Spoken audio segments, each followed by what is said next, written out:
Hey gang, coming at you from my new garage.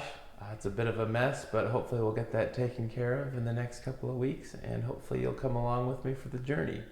But for today's video, I'm going to show you how to build a car, and because I'm just so good at automotive things, I'm going to do it in about 7 minutes.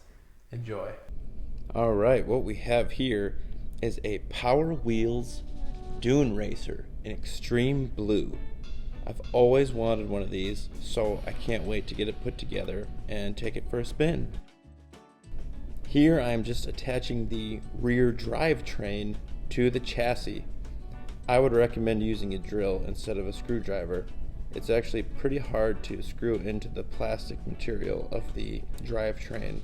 However, some of the screw holes are pretty deep, so if you have a long bit, I think it was a Phillips bit, you're going to want to use that. Mine was a little short, so I ended up pulling double duty with the drill and the screwdriver for a lot of the assembly.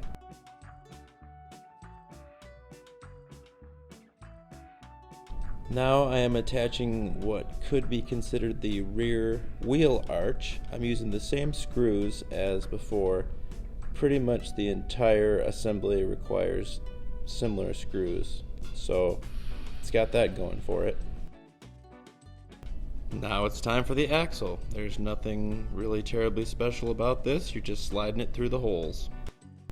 When attaching the wheels, take note, there is a front and back wheel. This is a rear wheel drive vehicle. I recommend reading the instructions as many times as is necessary, depending on how much time you want to spend putting this together. While I don't know what this point is, I'm fairly certain there is a happy medium between the amount of time spent reading instructions and the amount of time spent assembling such a device.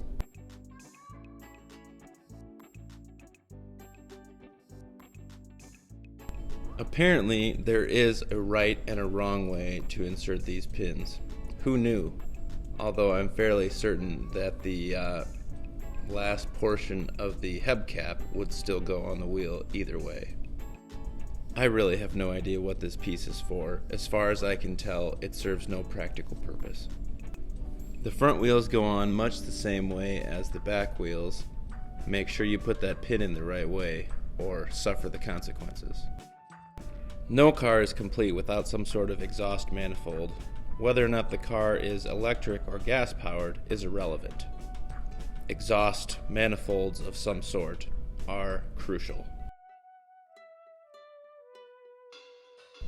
If you can't already tell, I'm a pretty big car guy. I know a lot about cars, which is why I know all the car terms like seat and headrest.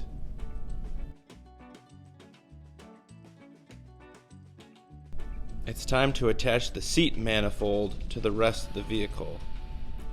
The material is eerily similar to that of the exterior of the car, which is somewhat concerning, but we'll get over it. Never wear your popcorn gloves while doing automotive work. For safety purposes, make sure to securely attach the acorn nuts to the back of the screws. You'd hate to get in an accident and pierce an organ because you didn't cover your screws. By now you have no doubt noticed that there is a major lack of cup holders in this vehicle. That was a major oversight by the manufacturer, but at least we won't have to worry about any drinking and driving issues. Make sure to securely attach the roll bars.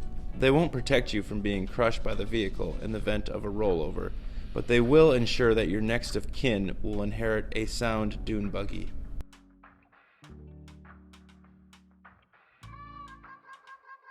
Those rear fenders look like a great place for a cup holder.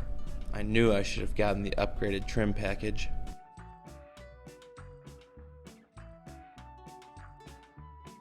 Gotta get those front fenders on good. You'd hate to be eating sand while cruising the dunes.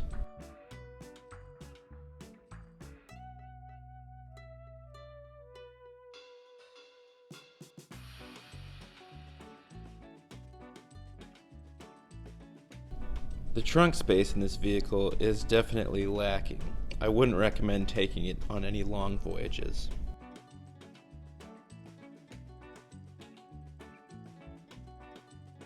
Absolutely do not forget to attach your front bumper. That is the only thing standing between you and your untimely demise.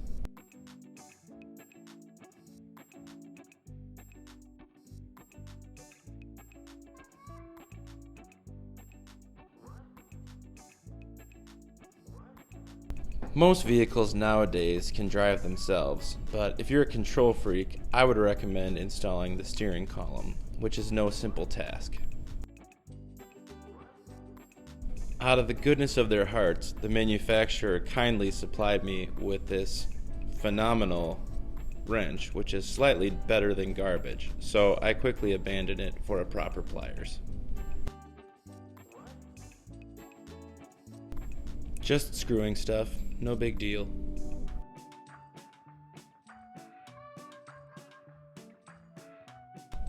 There is, believe it or not, a left and a right side to the steering wheel.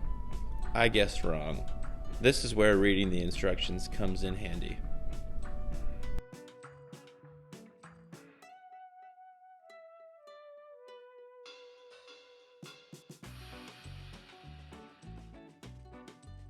No vehicle is complete without a horn, even if in this case it's non-functional.